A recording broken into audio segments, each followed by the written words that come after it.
बच्चों इस क्वेश्चन को कम से कम इग्नोर तो नहीं करना है, और दूसरी बात यह है कि ये क्वेश्चन पढ़ के डरना भी नहीं है। आराम से इस क्वेश्चन को आराम से सॉल्व करेंगे। वो कैसे सॉल्व करेंगे चलिए देखते हैं। अच्छा, इस टाइप का क्वेश्चन जो है डेरिवेटिव ऑफ इनवर्स फंक्शन मैंने अपने चैनल पर डाल रखा है।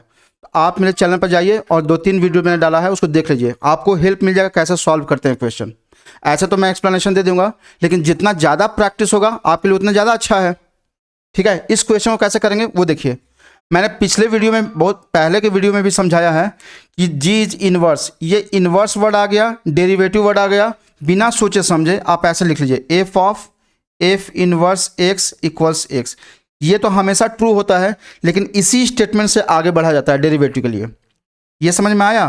तो ये लिखिए, या फिर f of g of x equals e x, ये लिखिए, दोनों बात बराबर है। ऐसा क्यों? क्योंकि क्वेश्चन में दिया हुआ है कि g is inverse of x, इसका मतलब ये है कि g inverse x equals f of x, ये लिख सकता हूँ, या फिर f inverse x equals g of x, ये भी लिख सकता हूँ।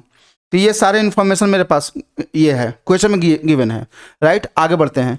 फिर क्या निकालना है? डेरिवेटिव निकालना है। ठीक है, डेरिवेटिव आप भी निकाल दीजिए। तो डेरिवेटिव कैसे निकालेंगे? यहाँ देखिए, यहाँ पर क्वेश्चन टूल लगा देंगे। क्वेश्चन टूल कैसे लगाते हैं? Denominator as it is, numerator differentiation minus numerator as it is. Denominator क्या है? कॉम्पोजिट फंक्शन है, तो एक एक करके पहले आउटर फंक्शन का differentiation, inner one as it is, then inner one का differentiation whole divided by ji of X whole square. ये है किस पॉइंट पर? एट एक्स इक्वल्स 4 पर सब्स्टिट्यूट कर दीजिए। G of 4 dot G dash 4 minus G of 4 dot G of 4 dot G dash 4 whole divided by G of 4 whole square. इसी का तो वैल्यू निकालना है। अब यहाँ पर मेरे पास चैलेंज ये है कि सर जी ऑफ 4 कैसे निकालेंगे? कोई बात नहीं, जी ऑफ 4 कैसे निकालेंगे आप इस बात को यहाँ सीखने वाली बात है, इसको स्किप मत कीजिएगा, ध्यान से सुनिएगा। एफ ऑफ एक्स फंक्शन के लिए जो एक्स कोऑर्डिनेट होगा ना, मान लीजिए वो एक्स कोऑर्डिनेट ये बॉक्स नंबर है, तो इसका जो वाई कोऑर्डिनेट है, वाई कोऑर्डिनेट को या तो वाई लिखिए या एफ ऑफ एक्स लिखिए, दोनों बात बराबर है। और यहाँ पर इनवर्स फंक्शन लिखते हैं, एफ इनवर्स एक्स लिखिए या फिर इस क्वेश्चन के हिसाब से जी ऑफ एक्स लिखिए। इसका जो एक्स कोऑर्डिनेट होगा, मान लीजिए इसका जो एक्स कोऑर्डिनेट होगा, मान लीजिए, अभी रुकिए थोड़ा सा, ये एक्स कोऑर्डिनेट है और ये जी ऑफ एक्स वाई कोऑर्डिनेट है। याद रखिएगा कि इसका जो वाई कोऑर्डिनेट है ये वाला, वही वाला इसका एक्स कोऑर्डिनेट होता है इनवर्स फंक्शन का। एंड आई होप कि आप लोगों को ये पता है, नहीं पता है तो जान जाइए। और इसका जो एक्स कोऑर्डिनेट होता है ना, वही इनवर्स फंक्शन का वाई कोऑर्डिनेट होता है। अगर आप लोग को पता है ठीक है, नहीं पता है तो सीख लीजिए, दैट्स इट। तो यहाँ पर एरो मार्क, यहाँ पर एरो मार्क, यहाँ पर एरो मार्क, यहाँ पर एरो मार्क। ठीक है, आगे बढ़ते हैं। ऐसे लिख लेता हूँ ताकि आप लोग को प्रॉब्लम ना हो। ठीक है, आगे बढ़ता हूँ। मुझे चाहिए जी ऑफ 4, मतलब जी फंक्शन में एक्स को 4 से रिप्लेस करना है, जी फंक्शन में एक्स को 4 से रिप्लेस करना है, जी फंक्शन में एक्स को 4 से रिप्लेस करना है। तो इसका कुछ वैल्यू आएगा, एक्स के जगह पर 4 लिखना, यानी ये 4 आ गया, तो ये जो 4 आया वो यहाँ पर 4 चल कर आ गया। और एफ ऑफ एक्स के किस वैल्यू के लिए एफ ऑफ एक्स इक्वल्स 4 आ रहा है, तो उसका डेफिनेशन यहाँ पर है, एक्स के किस वैल्यू के लिए एफ ऑफ एक्स 4 आ रहा है, मतलब इस एफ ऑफ एक्स को 4 से रिप्लेस करने बोला है। जैसे ही 4 से रिप्लेस करूंगा, ये 4 चला गया, ये 4 चला गया, क्या बचेगा? एक्स का वैल्यू 0 लेना होगा, यानी एक्स का वैल्यू 0 आएगा। और जो एक्स का वैल्यू 0 आएगा वही यहाँ पर इस पाथ को फॉलो करते हुए जी ऑफ 4 0 बन जाएगा। आई होप कि आप लोग को समझ में आ गया है। अगर ऐसा है तो ये क्वेश्चन क्या बन गया?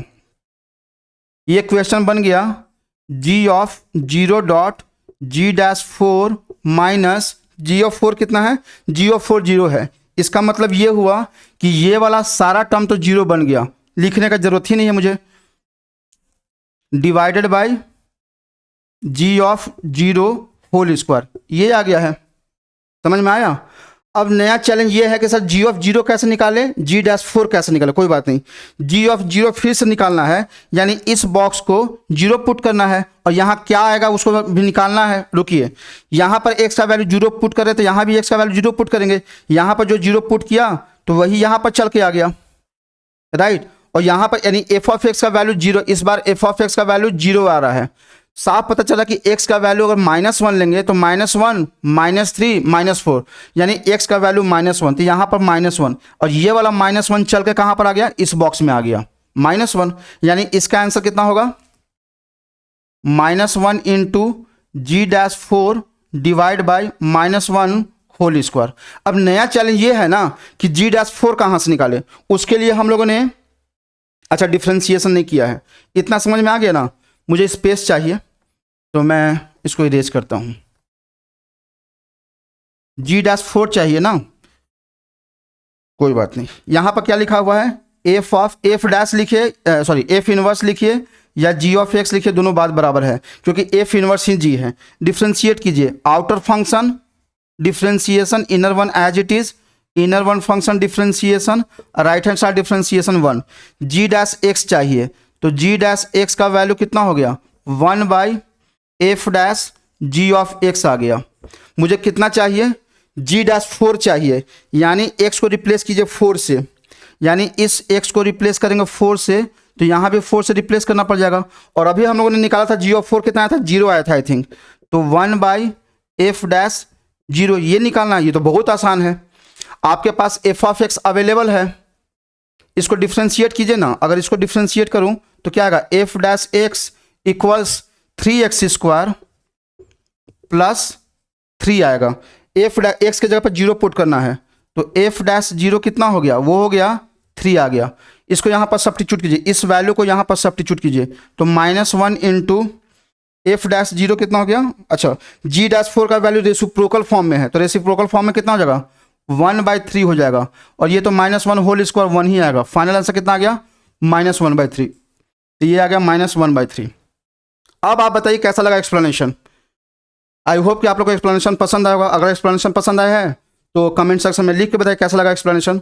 और अगर इससे रिलेटेड डाउट है तो अपना डाउट कमेंट सेक्शन में लिखिए, मैं ट्राई करूंगा आपके डाउट को क्लियर करने का। और अगर आप लोग मेरे वर्क से काफ़ी इंप्रेस हैं तो प्लीज़ मेरे चैनल को सब्सक्राइब करें और इसी टाइप को मैं इन्फॉर्मेटिव वीडियो अपने चैनल पर अपलोड करता रहूँगा। ठीक है, चलिए फिर नेक्स्ट क्वेश्चन में मिलते हैं।